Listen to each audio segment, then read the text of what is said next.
Hi guys, Zero here again. I'm doing another vlog reaction review. This one's more going to review. I just finished watching Kamen Rider Kabuto. I watched it the English dub, which was made in Singapore or the Philippines. I can't remember where it was made, but I'm going to get into my thoughts of that. So I think it's only appropriate that way. Transform. And don't forget that we need to cast off.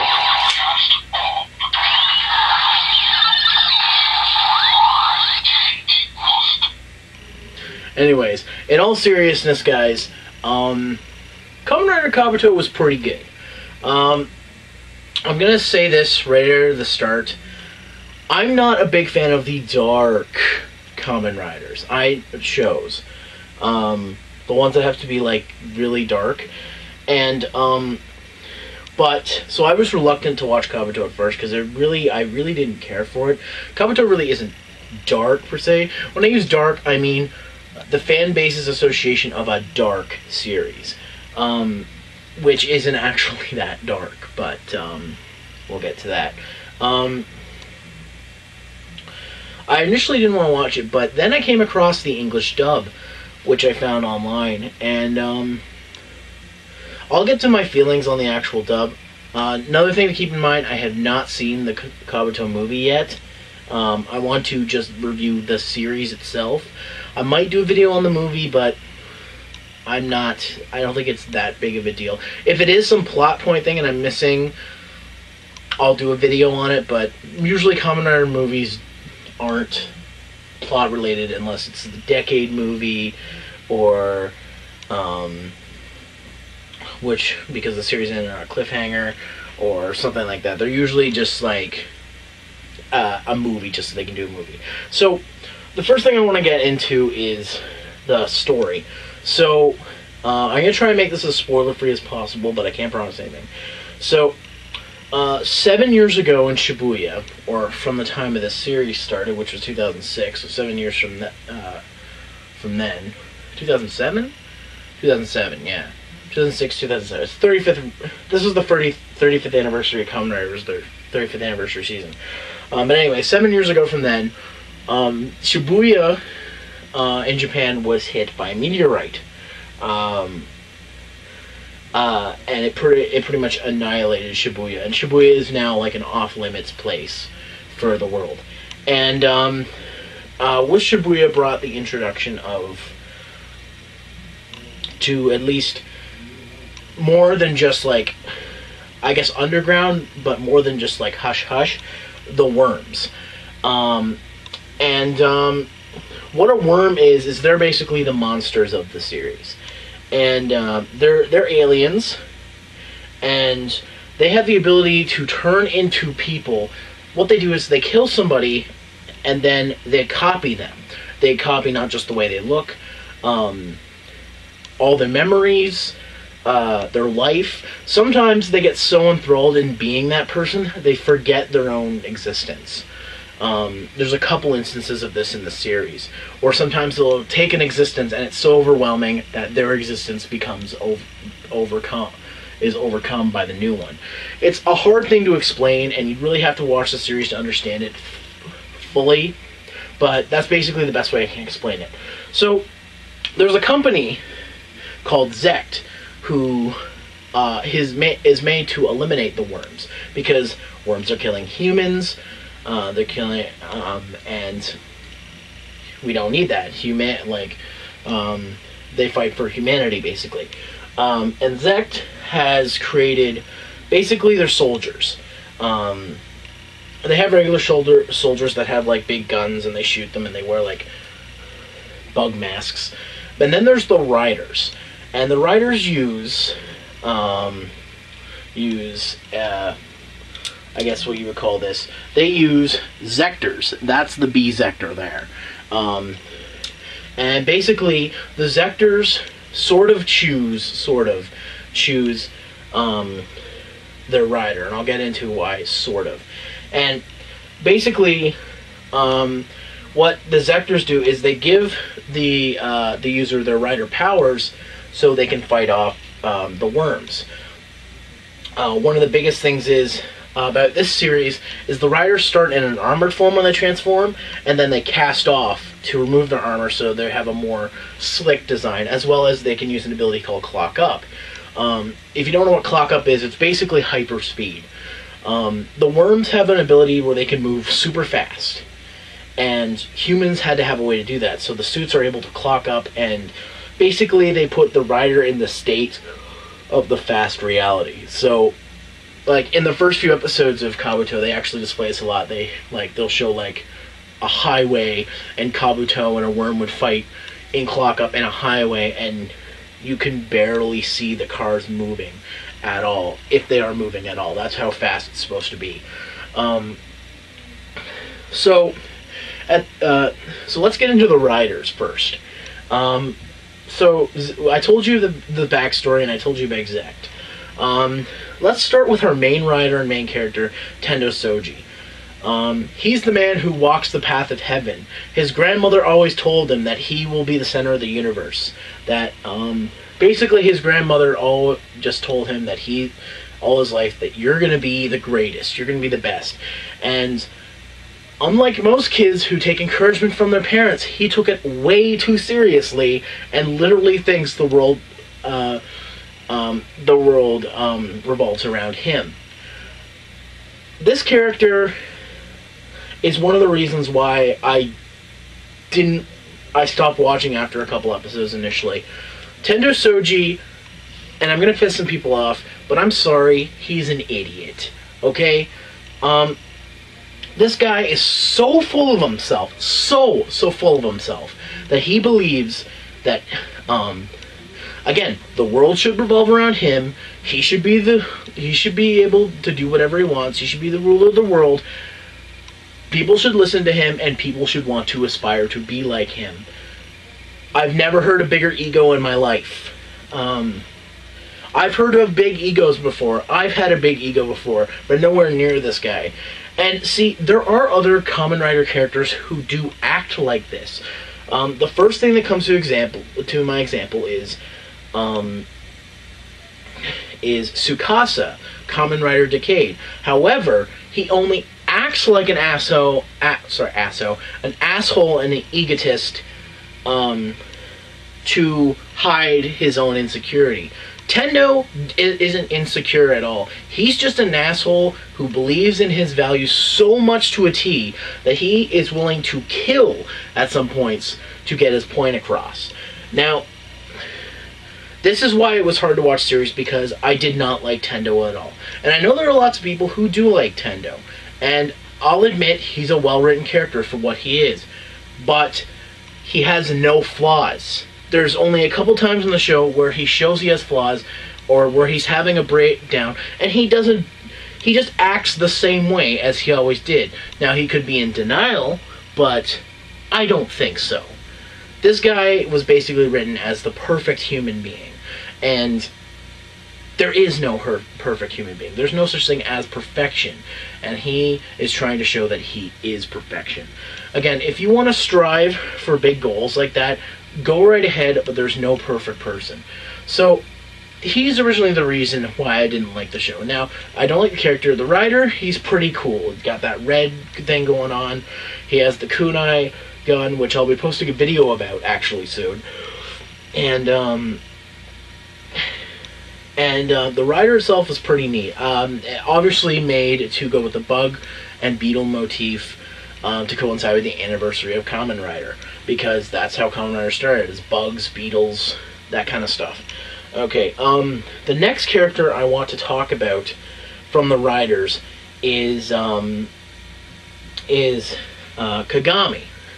Kagami is basically, he's a guy who worked for Zect, and basically he's there because his dad's the police chief, and that looked good on his resume, I guess. And he wants to fight the worms because he had people important to him taken away by worms before. In fact, early on he confronts one of the worms who I think impersonates, I can't remember if it's his brother or what, I watched the first 10 or 15 episodes of this a long time ago, and I just picked it up again within the last couple months. So I forget some of the earlier episodes. But he wants to be a rider really badly at the start. Eventually, he does become a rider. He becomes a couple riders actually.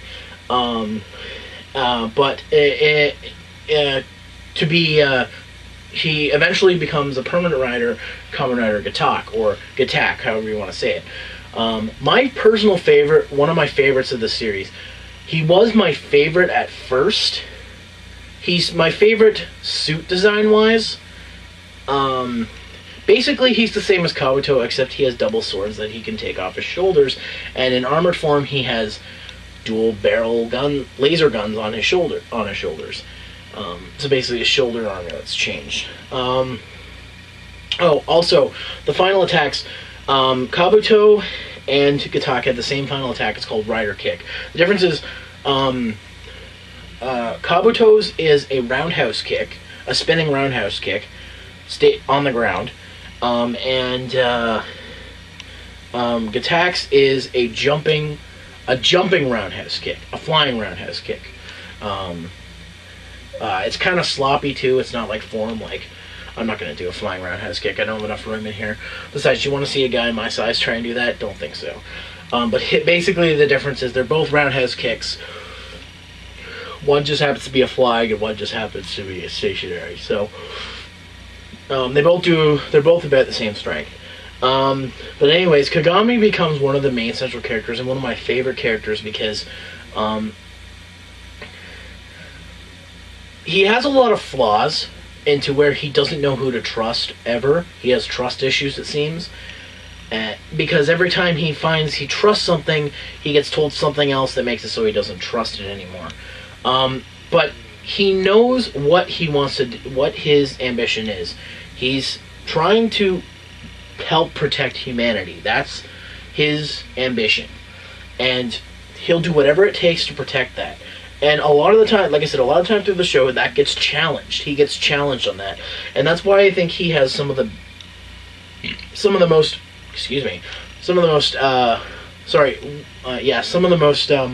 character development over the story, because he evolves as a character. Whereas Tendo doesn't really evolve as a character. He just believes in the same bullcrap even more when he gets later on.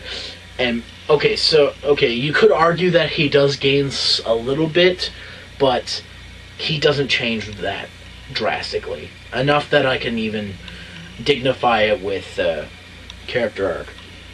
So there's Kagami. After Kagami, the next rider we have is Kamen Rider the Bee. And the Bee actually goes through 3 people.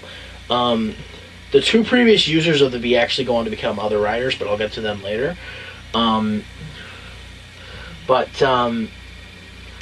Basically, the Bee is close to becoming the village bicycle rider. First of all, it's different because while Gatak and Kabuto are actual belts, Bee is a wristband rider, and I think one of the few until you get to the movies. But I'm not covering that here. He has an armored form, nothing special about it.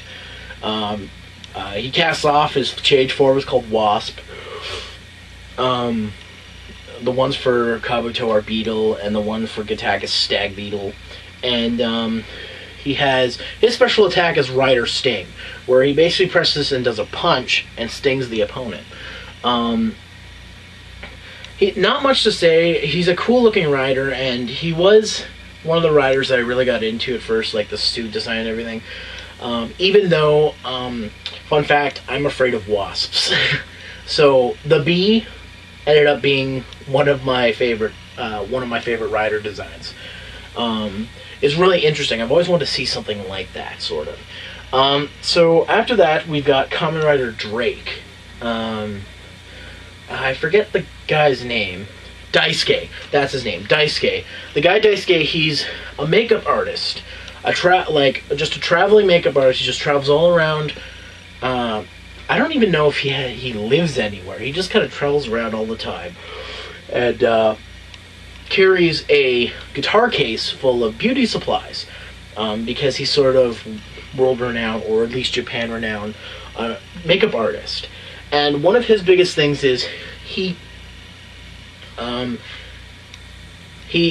well, of course, he's crazy about women, and his other thing is he has a companion, a little girl named Gon. Now, we find out a little bit about them later on, a little bit of character development between them. But Drake basically is, excuse me, basically, the character itself is, for Daisuke, he's kind of naive. He's not the sharpest tool in the shed, the sharpest knife in the drawer. He's not that bright, but he does what he can to help his friends when he's needed. And I think for a character who's kind of dumb, he's pretty noble. You won't see that at the start. He's one of the funnier characters. He ends up being one of Tendo's many challengers. Basically dick-offs, if you know what I mean. Like, basically, basically the first person who says, well, my dick's bigger than your dick, and he's like, huh, oh, really? My dick walks the path of heaven. But, no. But he's the first person to really challenge Tendo as a rival. He stays a rival for a little while, and then until he has to leave for a little bit. Riders leave for a bit in the show too. Not all of them stay. But anyways, the rider itself, Drake's Zector is a gun. It's a holster, and it's a dragonfly that goes on it.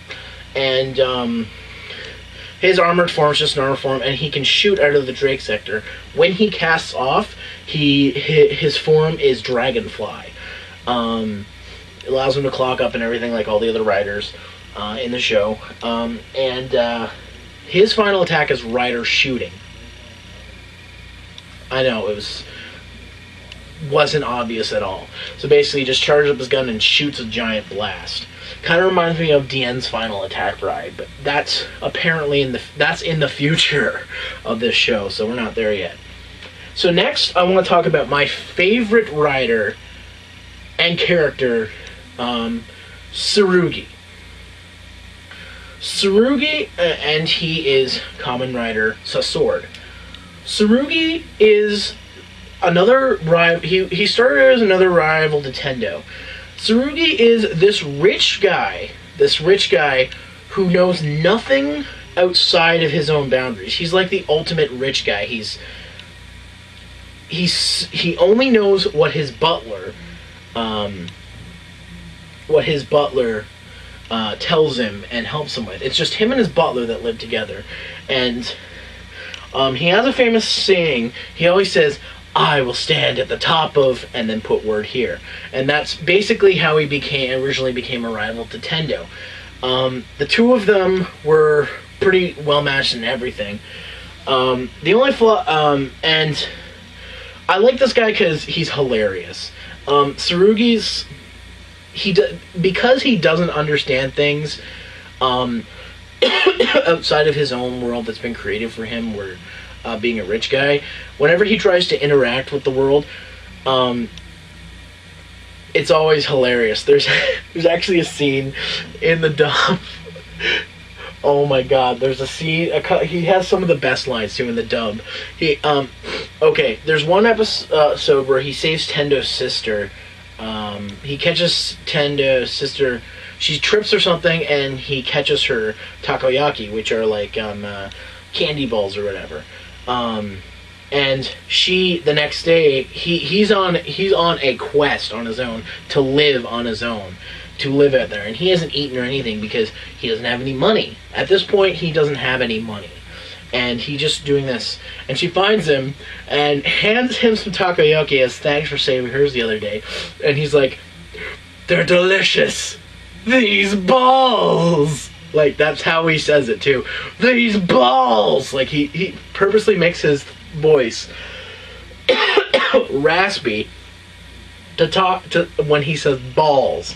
And so just a lot of the stuff he says. And later on in the series, he becomes obsessed with one of the girls in Zect, in the core group. And the core group, I'm talking about the group that works with Kagami. He becomes obsessed with Masaki. Very beautiful, the very beautiful girl in the group. And Masaki just, like, is turning him down the entire series. Until much later, and I'm not going to spoil what happens with Tsurugi. It actually is one of the reasons why I think he's one of my favorite characters. His whole backstory was handled fairly well. So Tsurugi was a character that started out very serious, and his goal was to destroy all worms because a worm had killed his sister, and he later, like, he still has that goal in mind, but later on he's just this silly guy who's trying to learn about life because his riches aren't going to last forever, basically. So he wants to learn about life outside of being a rich person. Again, he is Kamen Rider's sword. Basically, he has the Scorpion Zector, which it goes on a sword when he transforms, and when he casts off, his form is called Scorpion. Big surprise there. His special attack is called Rider Slash. Again, big surprise there. Originally, I saw this guy and I'm like, I'm probably gonna like this rider because he uses a sword. I like swords. And originally, I liked the design of the suit, but I was like, I don't know if I like the character enough yet. Excuse me, stop yawning, man. I don't know if I like the character enough yet to say I really like this rider. Turns out he was my favorite character, so Tsurugi, I'm gonna have to get a Sword Zector, or a Sword Zector, because the only Zector I have right now is B, and I only got it because it was cheap, but the Sword Zector's like $70, and I can't really afford that right now, especially when I'm going to a convention soon. Anyways, 70, 80, actually can go over $100. It's actually probably over that now. They're getting harder to get, so. Anyways, let's move on to the next rider. I think, let's see, after Sword, is the next two riders are Kick Hopper and Punch Hopper. These guys are fan favorites. I didn't like them that much. I mean, I could see why people like them, but they weren't that interesting. Kick Hopper and Punch Hopper are both actually characters who used to be the riders, the characters for the Bee, but they both lost the Bee. In fact, we didn't get to see the Bee for a lot of the show until way later when Tendo got his upgraded form, which I'm not going to spoil. Like, I'll tell you what it is, but I'm not going to spoil it. Kick Hopper and Punch Hopper are basically these two guys who have lost everything. The original guy who was the Bee believed in perfect harmony. He believed that he was part of a group. He led a group in Zect called Shadow. And the other Bee was actually part of this group for a little bit. Actually, he was for quite a while. And so when perfect harmony didn't work, the Bee left him. And it went to its next owner, the next guy. Again, I can't remember their names off the top of my head. And it's actually better if I don't say their names because it won't spoil it. And he tried it his way. And basically, once he became the Bee, he kicked the other guy out of the group as Shadow. And he just led Shadow for the longest time. Then Kagami came back. He became the Bee and for a little bit, for an episode or two, and then went back to not being a rider. And it went back to the other guy. Basically what happened is the original guy, the Perfect Harmony guy, descended to the shadows. Basically, he got a trench coat and he cut a little bit of his hair. He cut the blonde out of his hair. And he became Kick Hopper. And the other guy he brought with him because he had lost everything. He lost the Bee, he lost who he was, and he brought him to the shadows with him. Keep in mind I'm saying the shadows. Basically, they became bums that wore trench coats and chains. in fact, it gets to one point where one of them gets sick. It's stupid. Unfortunately, we don't get to see what fully happens in the end with these guys. They just kind of have an anticlimactic end, and that's it. But I guess I should talk about the riders. So, Kick Hopper and Punch Hopper, the first thing you gotta know is they don't have an armored form or a put-on form. They go right to their change form, which is Kick Hopper and Punch Hopper. I mean, whatever. They're just simple riders who, one's green, one's gray and red. And they both kind of look like chameleons slash bugs, beetles. I don't even know what they are. They're grasshoppers, right? They're grasshoppers because their Zectors are. Actually, the toy, if anybody's thinking of getting the Kick Hopper and Punch Hopper toy, it's reversible. It comes with both Zectors in one. So, again, it's a belt. They open a belt and they put it on it. And Kick Hopper and Punch Hopper both have Rider Jump as an attack, which basically bounces anything off them, or they can jump high in the air. And then Kick Hopper has Rider Kick, which he does a flying side kick, and Punch Hopper has Rider Punch. Sort of simulating Kamen Rider Ichigo and Nigo, aka 1 and 2, about how their attacks were Rider Kick and Rider Punch. But I think that's the reason why they exist. So the last rider I'm going to talk about is, I think that's all the riders. I don't think I've left anybody out except for Dark Kabuto. And I won't talk about Dark Kabuto that much, except that he's a clone of Tendo, and that's all I'm saying. Like, literally, he's a clone with a different personality. He's like an alternate personality of Tendo. He's not actually Tendo's alternate personality. He's just a guy who looks exactly like him and has a completely, like, 180 personality. And Dark Kabuto works the same way Kabuto works. The only difference is really the eyes are yellow and the body's black and red. That's the only difference. So that's the riders. The other characters I want to get into, there's Misaki and Mr. Tadakoro. They're the support group for Kagami. And originally Kagami was part of that support group who just led members of Zect with the gun things, whatever. They would sometimes support Shadow. They just did whatever. Misaki and Mr. Tadakoro don't do much in the start of the series. Later on they do a lot of stuff, and I don't want to spoil it. But just keep an eye on those two characters. Next I want to talk about is Gon, or the girl at the end. Anyways, Tsurugi's butler, and I can't remember his name. He's like a world-famous cook, but he's a butler to Tsurugi. I don't really understand it. Tendo wants him to train him to be a better cook throughout a lot of the series. That's about all I know about him. And he goes around, "But master, I must insist that you I'm British in this dub," basically. He just basically is Tsurugi's guardian. He watches after him and makes sure everything's okay with him. And he does get into a lot of wacky antics, which is part of why Tsurugi is one of my favorite characters and why he's such a likable character, but he's really a minor character. Now, let's talk about Zect. Or actually, Gon. Gon is really, she's there to, like, give Daisuke some, humility, I guess. I don't know. She's kind of like, she helps Daisuke. Daisuke has this problem where he can't think of a compliment, so Gon usually fills it in. I don't know her real name. They call her Gon first in the show. And, but she's just basically a little girl who falls around Daisuke because she's lost her memory. Because some worms attacked her or whatever when she was young. You'll see later on if you watch the show. And then there's Zect, the organization who makes the rider system and fights the worms.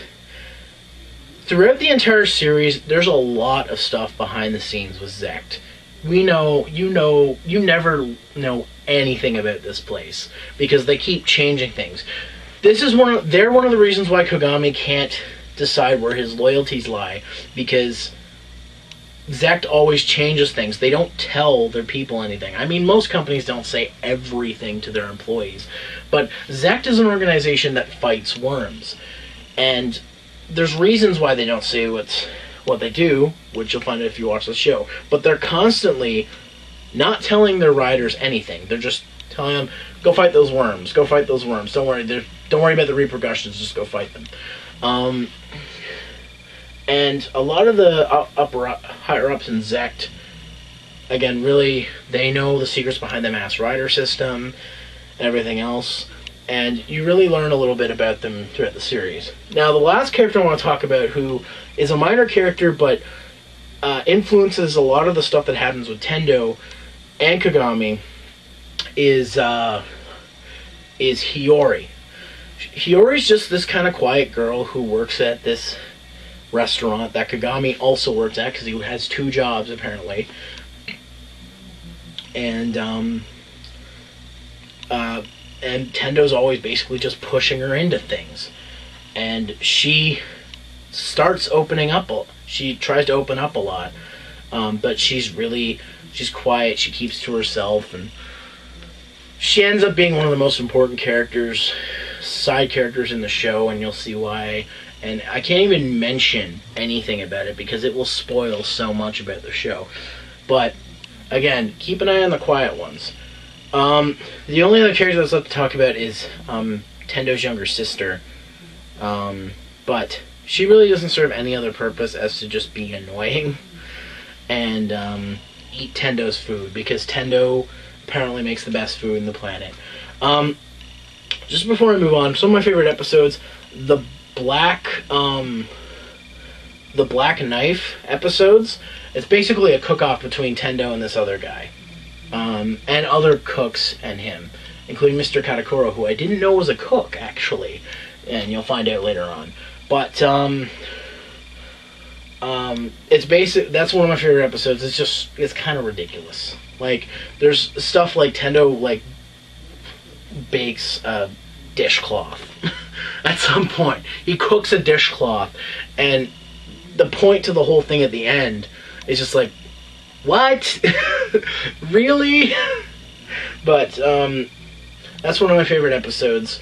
Favorite writer, like I said, was Tsurugi, aka Kamen Rider Sword. The story plot overall, it is a little convoluted, but not nearly as convoluted as something like Kamen Rider Blade, which Kamen Rider Blade has no structure. Kabuto is very well structured, and they give away plot points at the appropriate times. Since this show is 49 episodes and 1 movie, they have to give them out at the appropriate times, and they do that really well. Let's see. The visuals look great. I can't say anything about bad about that. I was watching dub clips of relatively poor quality, so I might have missed things that somebody watching it in HD might have seen. But I have seen a couple of the episodes in HD just from looking them up in Japanese. So I think sound-wise, the insert songs are great. The opening theme song, oh my god, you hurt my ears, shut up, lady. The Cantonese, if you're going to listen to the opening song, listen to the Cantonese version. It's less high-pitchy and it's less annoying. I listen to anime music sometimes, but that is, my god, ow. Like, like, hurt my ears. The insert songs by Rider Chips are great. Full Force and Elements is sort of another, that's for Blade. Right, okay. Full Force is a great song. What's it called? Lord of Speed, that's the other one. Okay. They're both by Rider Chips, I'm pretty sure. Which is a Kamen Rider band, basically. Musicians put together to make Kamen Rider music. I think they started with Blade, and then they made all the music for this except for the opening. The music inside the show isn't that good. It's mostly it's meant to sound industrialized techno, but most of the time it just sounds like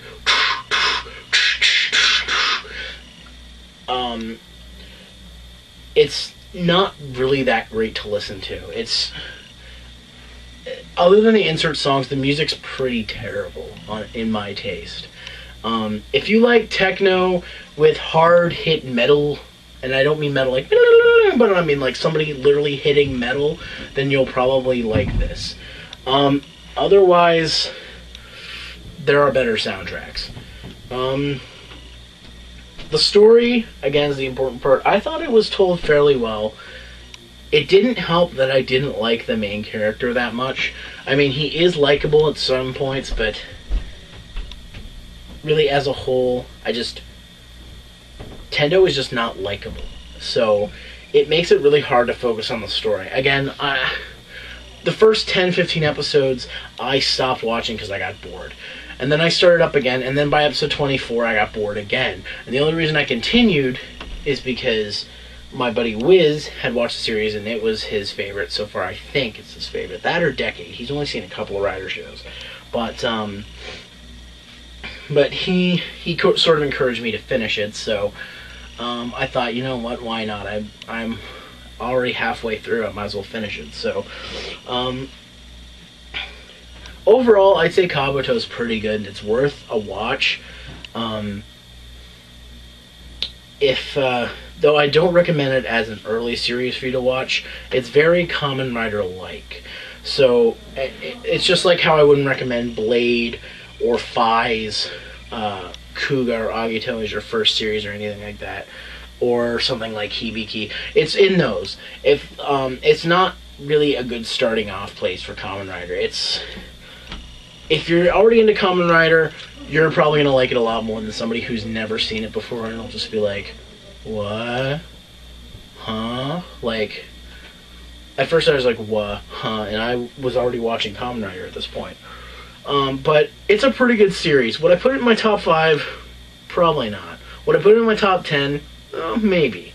But, it definitely was a great show. I'm glad I watched it. I can't wait to check out the movie. And, yeah, check it out if you like Kamen Rider. And if you don't, I'll have to use my Rider Sting.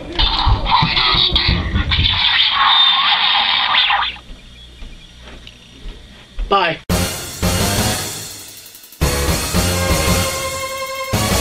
I'm going to get into my thoughts of that, so I think it's only appropriate that we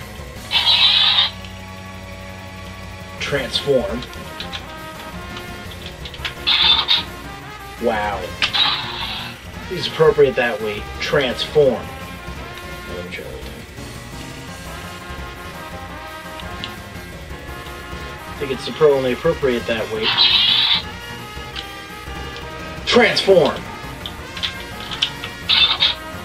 What is wrong with you?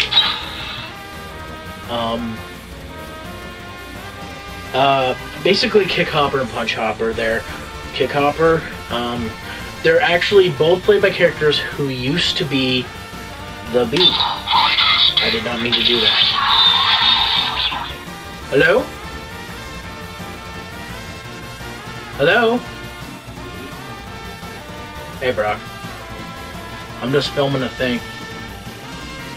I'm just playing with the cat.